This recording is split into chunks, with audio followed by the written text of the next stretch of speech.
To remove the bloatware from Realme Note 60, first let's open our app drawer, and you can do it by just swiping up your finger like that. Then we can find all of the applications that are pre-installed on our device, and for example we have the AliExpress. We can uninstall it like that. Then there's Amazon Music, let's remove it as well. Amazon Showtime, or Shopping actually, sorry, we can remove it just like that.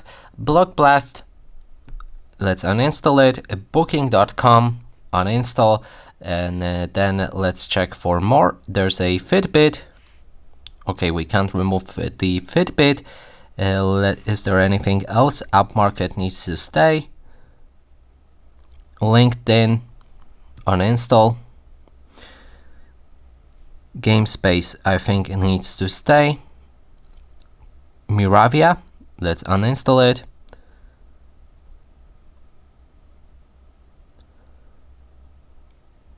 Real Short, removed. Netflix can be also removed. There's TikTok.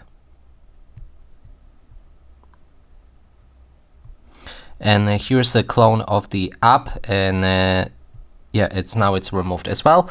After a short refresh, there's also a Spotify that we can remove, and that is all of the apps that are pre-installed that can be removed from your phone by default.